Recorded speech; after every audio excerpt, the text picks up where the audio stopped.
ang umano'y katiwalian sa mga flood control project sa Oriental Mindoro na kinasasangkutan ng isang mambabatas, isiniwalat ni Senator Lacson. Kaugnay niya, narito ang mga detalye sa pag-uulat ni Bombo J. Sigalvez. Isiniwalat ni Senador Panfilo Ping Lacson ang umano'y katiwalian sa mga flood control projects sa Oriental Mindoro na may kinalaman sa isang mambabatas. Sa kanyang privilege speech, binanggit ni Lacson ang mga bayan ng Bakot na Uhan na anya'y naging sentro ng mga pork barrel insertions sa ilalim ng programang Agila o Aksyon Gobyerno at inisyatibo sa larangang legislatura congressional project. Bagamat hindi tuwirang pinangalanan ng senador, ang kongresista, ipinakita umano sa kanyang presentasyon ang pangalan ng nasabing opisyal na iniugnay sa pondo para sa mga naturang proyekto. Marin din tinuligsa ni Lacson ang paglalagay ng political branding at umano'y pag-aangkin ng mga proyektong pang-infrastruktura. Kabilang sa kanyang binusisi ang 95 million pesos na flood control project sa Barangay Burbuli, Baco na ginawad muli sa Silver Wolves Construction. Sa Nauhan naman, itinuro niya ang proyekto sa Butas River, Barangay San Jose na nagkakahalaga ng 231 million pesos at nakuha ng Rayman Builders. Katulad ng nasa Baco, parehong galing sa unprogrammed funds ang naturang pondo.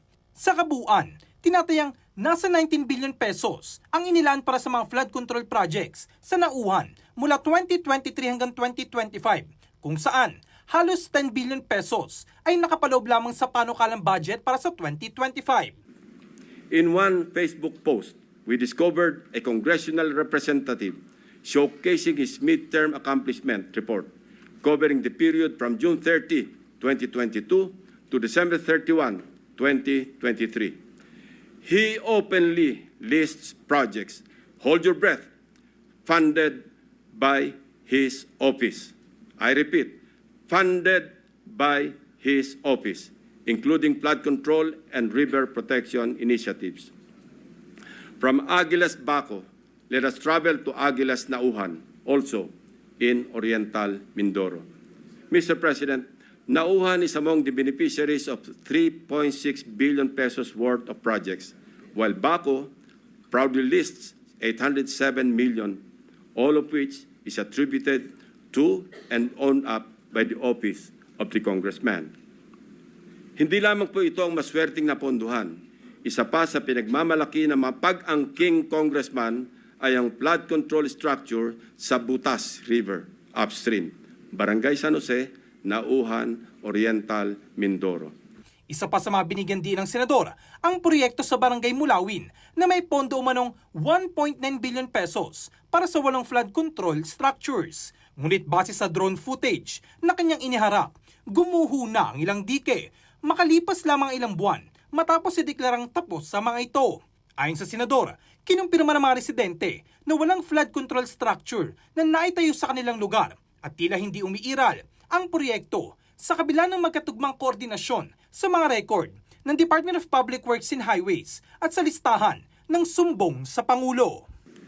Mula sa aming sariling footage, kitang-kita ang mga bahagi ng road dike na ginawa noong 2024 na gumuho.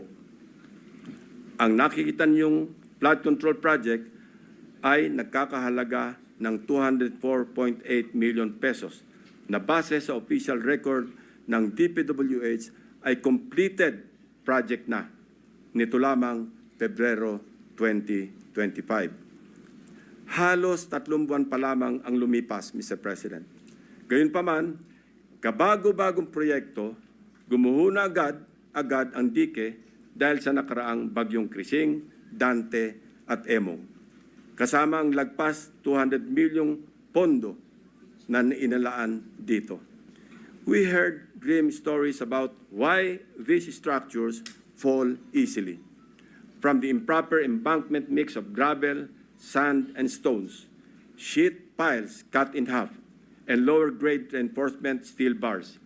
Tinipid, sinadyang minali, at shortcut ang pagkagawa. Para sa Bombo Network News, ako si Bombo J. Sigalvez, and this is Bombo Radio Philippines, the #1 and most trusted source of news and information. Basta Radio, Bombo! For the most trusted source of news and information, visit our website at www.bomboradio.com. Follow us on Bombo Radio mobile app, Facebook, YouTube, TikTok, and X, formerly Twitter. Like, share, and stay connected. Anytime, anywhere.